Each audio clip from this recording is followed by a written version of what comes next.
Sí, me parece una muy buena iniciativa la de esta fundación y creo que es muy enriquecedora para todas vosotras, porque realmente yo no tuve esa posibilidad de poder observar cómo se trabajaba en el ámbito laboral y la verdad que una vez que terminas la escuela y te pones a trabajar en empresas o de manera propia, es todo totalmente diferente a lo que tenemos aquí. Así que sí que me parece interesante que vengáis y que, bueno, vamos a ver si aprovechamos esta charla y este taller. Y bueno, gracias a la escuela por dejarme participar de esta actividad. Disculpa, Santiago, la máquina tiene que estar encendida antes de tiempo. La apagamos. Vale. Y luego, si queréis, después de la charla echamos un café y ponemos otra vez la máquina y así la tenemos la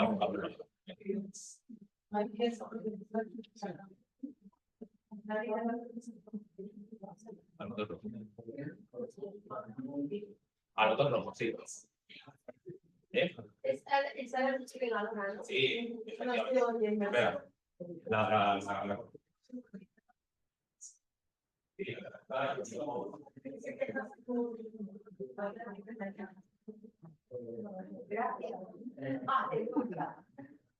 Con la máquina de verdad.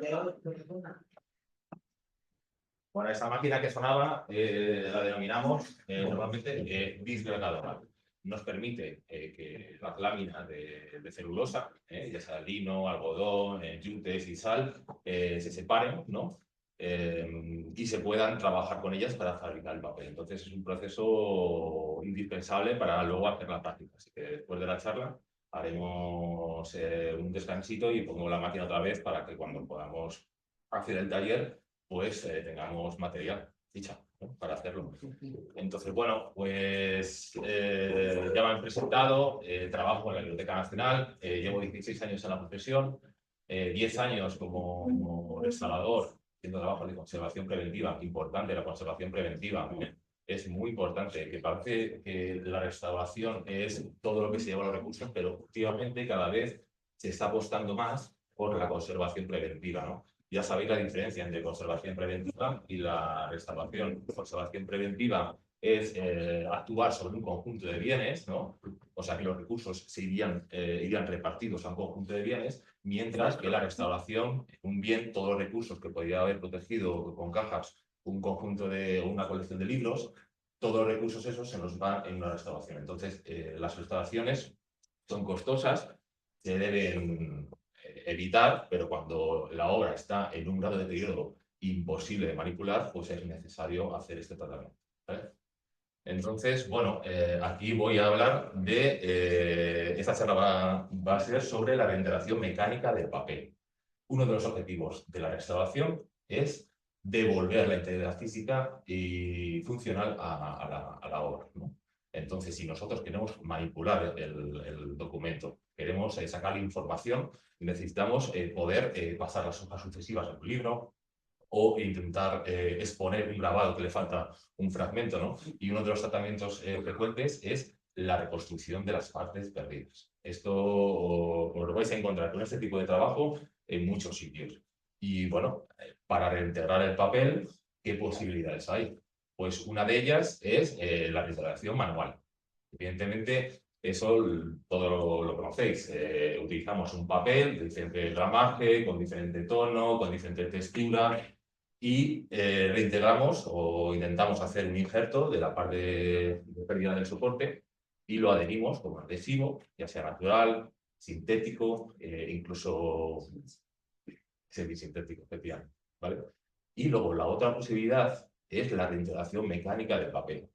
Este trabajo, este tratamiento está dirigido sobre todo a obra que tiene un gran número de pérdida de soporte. Esta pérdida de soporte suele ser repetitiva y está en un alto grado de deterioro.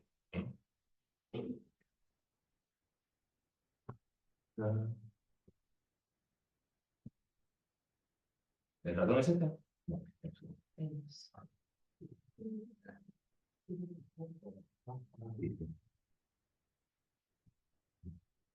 Los cursores no van. Ahí está. Ahí está. Pues bien. Con los cursores están haciéndolo, ¿verdad? Sí. Vale, pues esta charla la voy a dividir en diferentes apartados, ¿vale? Voy a ir un poquito rápido y si vais teniendo preguntas, pues me vais cortando, ¿eh? A mí no me importa. O si queréis la dejamos para algo, ¿vale? Vamos a hablar un poquito el objetivo del tratamiento, ¿vale? ¿Para qué se usa este tratamiento, ¿no? Luego vamos a ver un poco la contextualización del origen de esa técnica de restauración y cómo se ha ido desarrollando. También creo que es necesario tener un conocimiento de la máquina, saber qué partes se pueden tocar y qué partes no tocar. Tiene que ser un técnico quien deba repararlas, ¿eh? También hablaré de la pulpa de celulosa, que es la materia prima para poder conseguir hacer papel con la máquina. Los adhesivos que pueden utilizarse o no se puede utilizar. No es obligatorio utilizar el adhesivo, ¿vale? Para reapestar. Luego veremos con unas imágenes el proceso de reintegración, pero yo creo que eso lo vais a ver mejor cuando hagamos la práctica. Y por último, pues ver un poco los resultados y importantísimo, la bibliografía.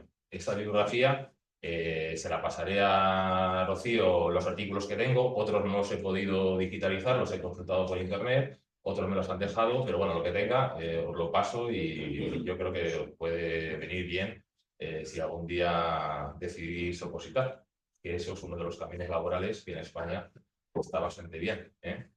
Lo digo porque en el 86 se incorporaron muchos restauradores y ahora todos ellos van poco a poco jubilándose, ¿vale? Entonces yo llevo 6 años en la Biblioteca Nacional y gracias a las jubilaciones del 86, o sea, de la gente que se incorporó en el 86 y se está jubilando ahora, he conseguido plaza en la Biblioteca Nacional. Y ahora la gente que entró en el 92, que faltan muy pocos años, pues irá poco a poco jubilándose, pues sacarán nuevas plazas. Así que yo os invito a que la posibilidad de opositar no la quitéis de vuestra vida, porque cuesta, es un rollo, es verdad, hay que trabajarlo, pero es bastante reconfortante no tener que preocuparse en buscar, viajar. Bueno, Diego lo sabe bien. Hay que moverse mucho en la restauración. Tenéis que pensar que no es fácil encontrar trabajo en ciudades pequeñas y hay que salir. Yo me formé en Madrid, pero si me hubiera formado en Salamanca también hubiera tenido que salir.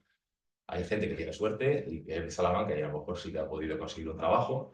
No sé si creo que el archivo o la biblioteca de la Pontificia tiene un laboratorio y creo que hay una chica de Salamanca que está trabajando ahí. Pues, joder, enhorabuena por ello, pero nosotros, la mayoría de la gente que hemos estado aquí, como Diego, que ahora está en Cuenca, ¿no? Trabajando, que fue mi compañero de clase, por cierto. Bueno. En el archivo provincial también hay una antigua alumna nuestra que está trabajando. ¿Ah, sí? Ah, no lo sabía. Ahí estaba Y antes en Belén. Simancas hay una que está trabajando. Ah, pues mira.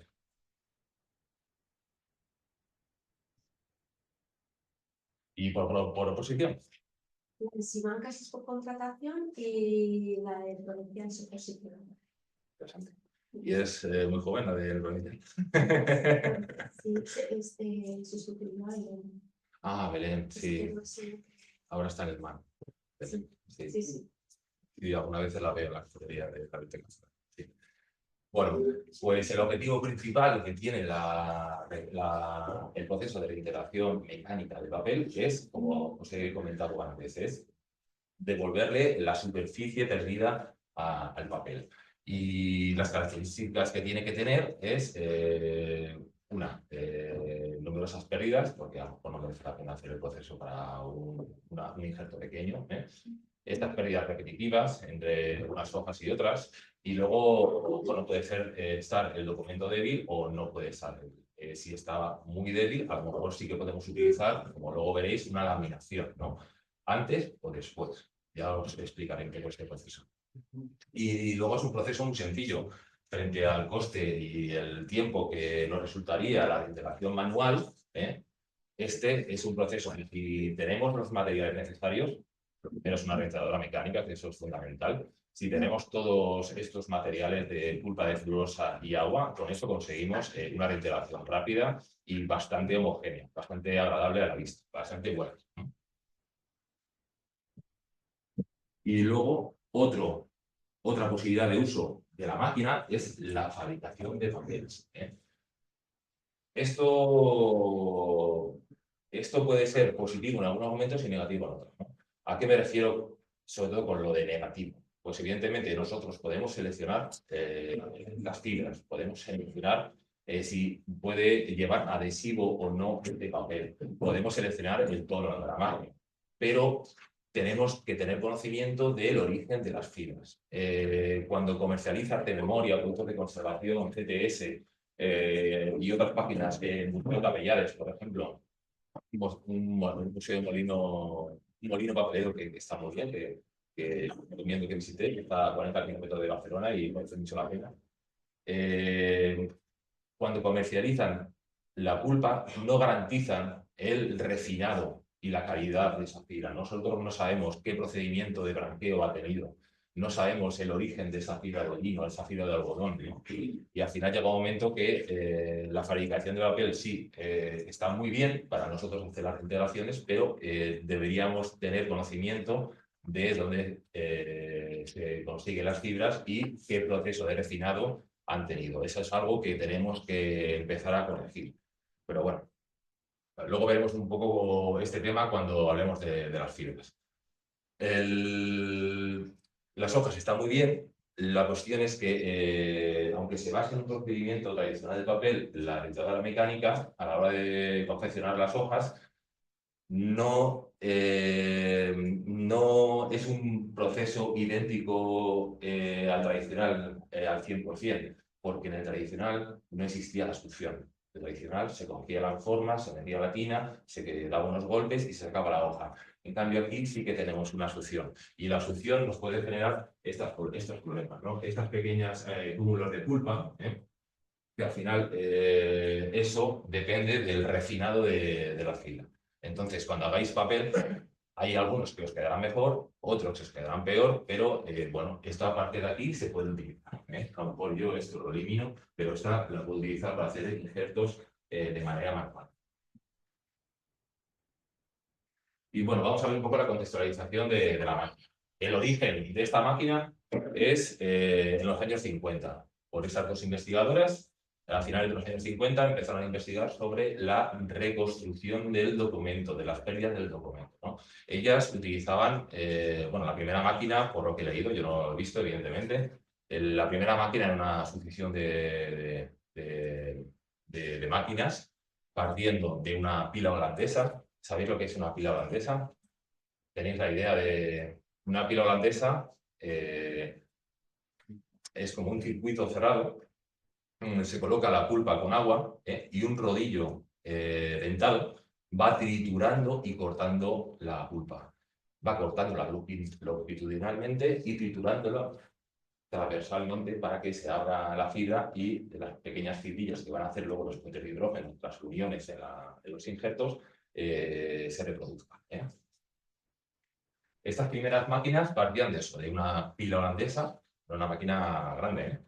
Luego sería un tanque donde se depositaba la pulpa, se hacían los injertos por decantación, al final se dejaba encima la pulpa, no había succión, se dejaba encima, y luego esa hoja pasaba a una prensa que podía tener calor también, activada por energía eléctrica. Al final, la presión y el secado o la deshidratación del propio injerto hacía que se unían en el papel. También en estos años se introducían colas polivinílicas en las pulpas, o sea, se utilizaban productos que hoy día, por ejemplo, no utilizaríamos. Nosotros ahora, en la restauración, cada vez abogamos más por el uso de materiales sostenibles y materiales orgánicos, naturales.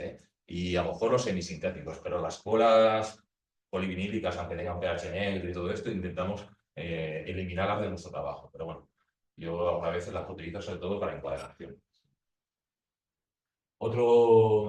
Estas máquinas fueron poco a poco simplificándose y en los años 80 un tal Robert Futarnik sí que ideó un sistema bastante simplificado y incluyó una succión, una máquina de succión, que es lo que nos va a permitir que el tanque donde está el agua y las fibras dispersas, esa succión va a dirigir dónde van a ir las fibras para depositarse en las pérdidas del papel. Luego lo veréis en Y luego destacar aquí en España, pues, los trabajos que hizo el CSIC en los años 80, o a finales de los 70, a principios de los 80, el trabajo que hizo el CSIC con Vicente Viñas a la cabeza. Se ideó, incluso se comercializó una máquina, se llamaba Vinyector, y bueno, no solo reintegraba papel, sino que desalicificaba, bueno, desinfectaba. Era una máquina multitasking, por así decirlo. ¿Qué pasa? Que no funcionaba la mayoría de las veces, solo se utilizó para la reintegración de papel, porque se intentó hacer una máquina que lo pudiera hacer todo y era imposible. En la Escuela de Madrid de restauración hay una licencia. Yo nunca la he visto utilizar, pero tiene muchísimos botones, eso parece una nave espacial. Y realmente, bueno, pues era muy reducida, incómoda. En cambio, esta es mucho más abierta, podemos utilizarla, en vez de utilizarla con una hoja, solo podemos utilizar dos a la vez, entonces el proceso es un poco más rápido. Y bueno, vamos a conocer un poquito las tripas de la máquina. La máquina, yo la divido en dos zonas, la zona inferior y la zona superior. En la zona inferior, bueno, esta es la máquina de la Biblioteca Nacional. Pues yo he trabajado con 6 máquinas diferentes. Esta sería la séptima. En cada empresa o en cada archivo hay una máquina diferente. Entonces, os encontraréis que el depósito de agua alguna vez está a la derecha, otra está a la izquierda, como en este caso. El cuadro eléctrico, en este caso está al fondo. Los elementos importantes son las electroválvulas que permiten cerrar y abrir el paso del circuito de estos tubos que van desde este depósito al depósito superior. Entonces, dependiendo del control que yo ponga, senos inferior, seno superior o succión, se van cerrando una electroválvula y otra. La electroválvula tiene como una especie de espuma de polietileno, que si no se utiliza la máquina con tiempo, esta espuma tiende a degradarse, tiende a endurecerse, y por eso es recomendable, por lo menos una vez al mes, hacer un circuito. Y luego la bomba de agua, que sería esta, que he visto que en esta máquina de la escuela es bastante pequeña, tiene poca fuerza, así que cuando hagamos una hoja nos tiramos 10 minutitos, y luego sería el compresor, ¿no? Que da la presión, ¿vale? Y bueno, luego está la imagen, pero ahí estaría, en el ángulo derecho superior, estarían los controles. Y en este caso, en esta máquina están repartidos a la derecha y a la izquierda.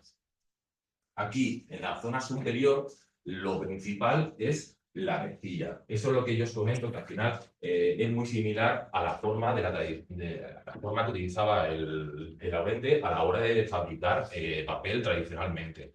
Es muy similar. Es una rejilla que incluso tiene marcado los puntizones y los cordales, pero vamos, que eso en la ventilación no se notaría. Si queremos sacar puntizones y rondeles, se puede hacer mediante presión una vez hecho el injerto.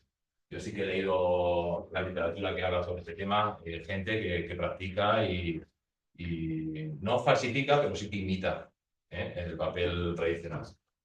Luego, un elemento también importante es la rejilla. Esta rejilla, cuando se pone aquí el documento, se coloca pegado al documento para que cuando se empieza a llenar de agua el tanque superior, no empiece a flotar todo. Y si no, se perderá totalmente. Y luego los controles. En este caso, no sé, siempre tiene que haber un botón de parada que se identifica con el rojo, uno de activación que se identifica con el verde, y luego sí que tenéis que diferenciar en cada máquina dónde está el seno inferior, luego dónde está el seno superior, y luego el botón de sección para terminar de hacer la hoja. Eso es importante. Y bueno, yo he visto, y en esta máquina no tiene botón de desagüe, sino que es una llave.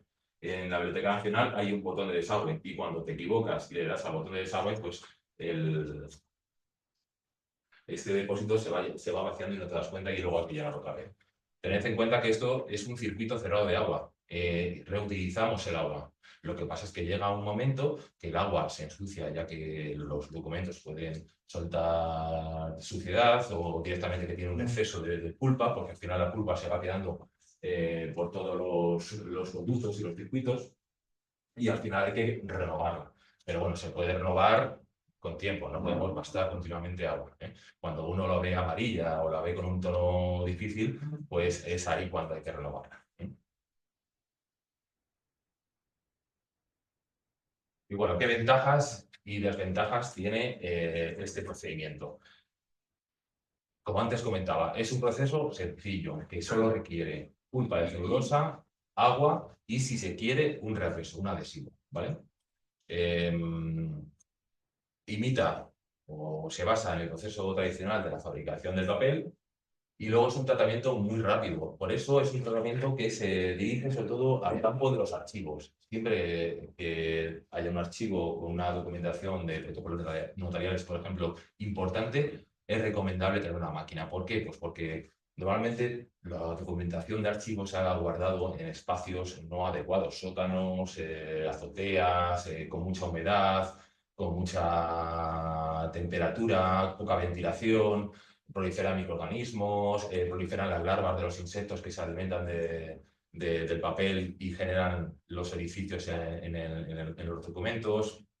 Esto hace que los archivos, sobre todo de patrimonio histórico, estén cargados de documentación en mal estado. Y esta máquina nos facilitaría considerablemente el trabajo.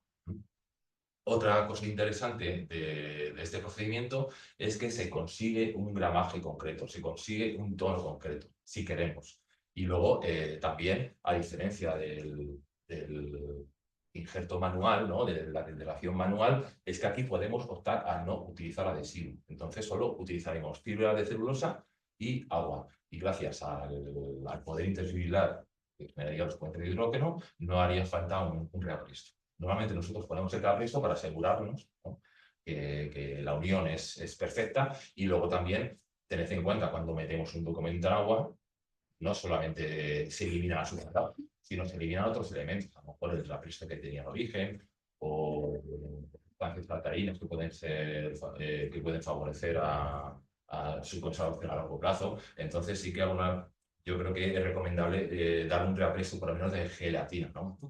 Me gusta la gelatina del papel porque era el reapresto que utilizaba para elaborar el papel de los documentos, mientras que en Oriente se utilizaba el almidón. Si habéis conocido el papel hispanoárabe, por ejemplo, ese se reaprestaba con almidón. A partir del papel italiano, o de los molinos papeleros de España, de Sátiva y subiendo por el Levante, ahí empezaron a utilizarse la gelatina. Era mucho más barato, se conseguía de manera mucho más fácil y era muy sencillo encolar el papel con esa sustancia. Y bueno, importante, lo que comentaba antes, se consigue un injerto muy homogéneo, que estéticamente es muy agradable a la vista. Y cuando tienes muchas hojas repetitivas, con pérdidas repetitivas, es que en 5 minutos puedes tener una hoja. En esta máquina a lo mejor tardarías un poquito más, pero normalmente un libro de 300 hojas como este protocolo notarial se retiraría a lo mejor en un mes. Mientras que si lo tuviéramos que hacer manualmente este libro, sería inviable económicamente de manera particular, pero una institución pública pues gastaría muchos recursos. ¿Qué problemas hay con la rendelación mecánica? Pues es que el proceso requiere sumergir el documento en agua. Entonces, tenemos una gran problemática con las tintas manuscritas, ¿vale? Si pensáis un poco, al final la tinta impresa su medio es graso, entonces no hay ningún peligro. Yo no hago pruebas de solubilidad en tintas impresas, pero en las tintas manuscritas sí que tenemos esa posibilidad, ya que muchas veces tenemos como disolvente del pigmento o del colorante el agua. Entonces, una vez que sumergimos documentos y no hemos hecho las pruebas, podemos tener sustos de sangrado, y eso significa que se dispersa la tinta, sobre todo la tinta tampón, por ejemplo. Siempre hay que quitarle la tinta tampón, es la tinta de los sellos de propiedad de los documentos, el sello. La tinta de bolígrafo, por ejemplo, Bic, o tintas estilográficas del siglo XIX, también podemos tener problemas. Entonces, yo siempre recomiendo el uso de un test de solubilidad de tintas. ¿Cómo se hace un test? Pues hay muchos métodos. Yo, por ejemplo, he hecho una hoja, una gota de agua sobre una parte de la vacía manuscrita del documento en una zona discreta, ¿vale? Lo dejo reposar un poco y luego con un secante hago un poco de presión y si se ensucia el secante es que tenemos un problema. Entonces deberíamos de descartar ese proceso de restauración porque no podemos sumergir en agua el documento. Yo he tenido sustos. Ya alguna vez he lavado planos del siglo XVI en los cuales pues, he hecho prueba de solubilidad en algunos puntos, pero resulta que a lo mejor el amarillo de la parte superior del mapa es diferente que el de la parte inferior. Entonces se me ha disuelto el amarillo. Luego todo se puede arreglar, todo tiene solución. Mientras haya material, todo tiene solución. Otra cosa es que se pierda el papel. Pero bueno, lo que os quiero decir es que en las tintas debemos tener especial cuidado. Y luego las tintas metaloácidas. Las tintas metaloácidas no se disuelven porque al final, como tienen un ácido tánico para fijarlo al papel, no se disuelven de la hoja, ¿no? La cuestión es que si tenemos un alto grado de deterioro de las sales de hierro en la tinta metaloácida, podemos hacer peligrar el documento, podemos dañar, podemos generar un daño superior que no queremos, ya que podemos perder totalmente parte del soporte, ¿vale? Tened en cuenta que cuando, bueno, todos tenéis en la cabeza la composición de una tinta metaloácida. La tinta metaloácida, por un lado, sales de hierro, goma arábiga, agua, vino, orín, lo que sea, y luego el ácido tánico, el ácido que fija esa tinta al soporte. Un exceso de ácido tánico o un exceso de sales de hierro por parte del escribano al hacer la receta puede generar a largo plazo un deterioro de oxidación del soporte. Entonces tenemos esos documentos con daños de tintas metaloácidas con diferentes superficies. Una dañada, que es muy delicada, y otra que está en perfecto estado. Entonces cuando inyectamos ese papel, reactivamos las reacciones químicas, incluso podemos generar un deterioro físico porque la dilatación de una zona del papel sano y otra afectada puede generar problemas de desgarros y pérdidas en la grafía, ¿vale? Así que siempre hay que evitarlo. Luego pondré un ejemplo de un proceso de restauración con tintas metaloácidas para que tengáis un ejemplo, pero hay veces que porque el papel se encuentra muy debilitado por microorganismos o porque no hay otro método en el que podamos recuperar ese documento, sí que realizamos el proceso de reiteración mecánica con tinta metaloácida, pero siempre con cuidado, intentando evitar ese camino. Y luego, bueno, otro problema importante, la dilatación. El papel, cuando se moja y le metemos presión, a la hora de terminar la reiteradora, uno de los procedimientos es el secado y normalmente le metemos presión. Siempre hay que controlar esa presión, luego lo veremos. Podemos dilatar el papel. ¿Eso qué quiere decir? Que cuando desmontamos el libro, lavamos las hojas, reintegramos, las secamos y luego nos ponemos a disponer a montar otra vez el cuaderno, con el cuerpo del texto, podemos encontrarnos que al colocar la cubierta, la encuadernación, el cuerpo del libro sale de la cubierta. Entonces, eso es un daño muy común, eso es un efecto muy común, sobre todo en el papel que está fabricado de manera mecánica, a partir del uso de la máquina redonda, que era conocida, que al final generaba una dirección de fibra en el papel. La dirección de fibra favorecía la dilatación del papel en la dirección de fibra que tenía. Si tiene los corondeles de esa dirección, pues se dilataba en esa dirección. Y luego el proceso de la reiteración mecánica es un proceso muy repetitivo. Al final estamos continuamente haciendo lo mismo, metiendo en agua una hoja, sacándola, metiéndola en la máquina, poniendo el botón de encendido, echamos la pulpa, se reintegra, sacamos, levantamos la rejilla, sacamos la hoja y pues la ponemos a secar. Este procedimiento, cuando lo haces 2 o 3 veces no pasa nada, pero a mí me ha pasado que me despisto a la 10ª vez o cuando ya llevas 20 veces haciéndolo, o te está hablando alguien y no te das cuenta de lo que estás tocando, de lo que estás cogiendo. Y se generan daños en el papel porque a lo mejor no se coge bien el soporte secundario o porque directamente has calculado mal la culpa. Y al final tienes que repetir el proceso. Entonces tenemos que ser prudentes y sobre todo a la hora de manipular papel mojado ya es un riesgo de por sí porque pierde resistencia, como bien sabéis, hincha las fibras y es imposible manipularlo si no tiene el soporte secundario, pero es frecuente generar daños a la hora de pues, a un poco se brocha o pasar una pequeña espátula para colocar esas pequeñas pérdidas, porque todos estos cachitos que veis aquí, todos estos fragmentos, pues cuando están en el baño se pueden doblar, se pueden solapar sobre sí mismos y al final todo esto hay que colocarlo antes de reintegrar.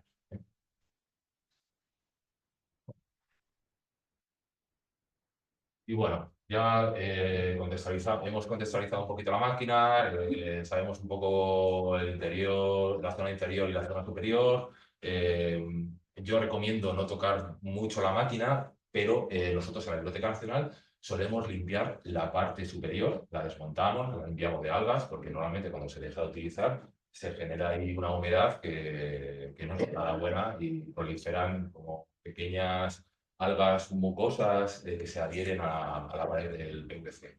Y de vez en cuando lo desmontamos, lo abrimos y lo limpiamos. Y luego también limpiamos muchas veces el depósito inferior. Se desmonta mediante rosca, lo sacamos y lo limpiamos. No nos metemos ni en los circuitos, ni en el control eléctrico, ni en la bomba, ni en el compresor. Eso yo creo que ahí deberíamos de llamar a un técnico. Y cuesta bastante. Bueno, las fibras utilizadas. Lo más frecuente es utilizar fibras de lino y de algodón, porque son fibras que tienen muy poca lignina. Normalmente tienen un 90 de celulosa. Entonces, realmente son fibras que con un refinado pequeño, poco insistente, se puede conseguir una pulpa de muy buena calidad. Pero luego, esto me lo he ido encontrando con los años, hay empresas o hay instituciones que trabajan con sisal, otros con yute, otros con abaca, cáñamo, maderas blanqueadas y trituradas, como el eucaliptos, el pino. Ahora os explicaré por qué se utilizan. Y ahora en la biblioteca hemos encargado Kozo Kikampi, a una tienda de Japón. Nos lo van a mandar, está elaborado y refinado para utilizarlo en la retirada mecánica, pero nunca lo hemos utilizado, tenemos que probar. El problema que tienen fibras que son muy largas es que se enredan sobre sí mismas y entonces no reintegran bien. Y aparte, cuanto más larga es la fibra, más transparencia es el papel que se consigue. Por eso utilizamos fibras cortas. Por ejemplo, el algodón podemos conseguir que sea con una fibra corta. El pino y el eucaliptus también es una fibra corta. Y si combinamos fibras largas como el sisal, el abacá, el yute y el lino, y el cáñamo, que también tiene bastante fibra, tiene una longitud de fibras considerable, podemos conseguir opacidad, porque si no quedaría muy transparente. Si solo utilizamos lino en la hoja, que es una hoja fina, al final queda muy translúcida. Necesitamos fibras cortas para dar opacidad. Luego también el algodón nos da un poco de suavidad. El lino es muy resistente, es una fibra que tiene mucha fuerza. Y hay veces que tiene un carteo, demasiado fuerte para la hoja. Entonces debemos rebajar esa resistencia con algodón. E incluso algunas veces lo rebajamos con eucalipto. El pino ya es algo de la Biblioteca Nacional. Yo, hasta que no llegué a la Biblioteca Nacional, nunca había trabajado con eucalipto y con pino. Y tampoco con el abacá. El abacá es esta planta de aquí, pero no la conocía, y se saca las fibras de las hojas, igual que el sisal, que tampoco lo conocía. Y estos dos normalmente los adquirimos en crudo, sin blanquear, y junto con el algodón y el lino blanqueado, puro, pues se consiguen tonos bastante interesantes. Yo hoy he traído un poco de pulpa, dos pesadas, y están hechas con 10 gramos de sisal, 4 de algodón y 6 de lino, para conseguir un poco matar ese blanco nuclear que hace daño a los ojos. final, nuestro interés no es que pase desapercibido el injerto. Nuestro interés es que sea un injerto de calidad, que a largo plazo se mantenga y no se deteriore. Por eso aquí os he puesto los diferentes tipos de acabados. El acabado blanqueado, que normalmente es porque es que no sabemos el origen de las fibras que ven de memoria, el origen de las fibras que ven de capellades. Entonces, normalmente no deberían tener elementos clorados para el blanqueo. Y si tienen algún tipo de elemento clorado, que sea en gas, en dióxido de cloro. Luego hay como una especie de garantías europeas que especifican que no tienen elementos clorados, ni en gas ni en líquido, ¿no? Entonces, estos procedimientos de blanqueo se basan pues, en filtritos cerrados de oxígeno, de ozono, que al final, mediante un proceso químico, pues, se consigue blanquear la pulpa. Claro, es más costoso que utilizar el cloro. Por eso, ahora la Biblioteca Nacional está haciendo, bueno, quiere plantear un estudio con el molino papelero de Capellades de Cataluña, junto con el IPC, para intentar conseguir pulpa, o encargar, mejor dicho, pulpa que sea de calidad, que sepamos qué tipo de refino ha tenido, de refinado, perdón, ha tenido, qué tipo de fibra, dónde ha salido, qué tipo de blanqueo ha tenido, porque eso es bastante importante y muchas veces lo desconocemos. No sabemos cuando os pongáis a comprar este material, os dirá pulpa de lino, pero no te dice el procedimiento de obtención. Por cierto, ayer y hoy había una charla, bueno, una jornada de restauración de literación mecánica de papel en el IPC, interesante. Y mi compañera va a hablar sobre todo esto, porque no tenemos certeza de la calidad de la materia prima a la hora de utilizar la reintegración mecánica. Bueno, pues aquí os pasaré el PowerPoint, evidentemente. Yo pensaba que iba a ser más grande la ventana, pero al final no creo que consigáis llegar a estas tiendas, a estos QRs. Ah, he puesto estos QRs porque realmente aquí en España pues, siempre pensamos en arte de memoria, en producción de conservación, pero hay muchos sitios más donde poder conseguir pulpa, ¿vale? El de la izquierda, por ejemplo, comercializa incluso pulpa en húmedo. O sea, tú puedes encargar de pulpa refinada de lino en crudo y te lo envían en una especie de contenedor en húmedo para que tú puedas trabajar con ella. Incluso puedes decirles, quiero un refinado de media hora en pila holandesa, en la máquina holandesa, para cortar la fibra, para que se aplaste y se consiga desfilarse mucho mejor, o quiero una pulpa sin refinar para que yo la refine con la pila holandesa que tengo en mi taller, cuando alguien la tiene, porque la Biblioteca Nacional no la tiene, yo creo que pocas instituciones la tiene el IPC y pocos más, porque pila holandesa no tenéis, ¿no? Es un pequeñito.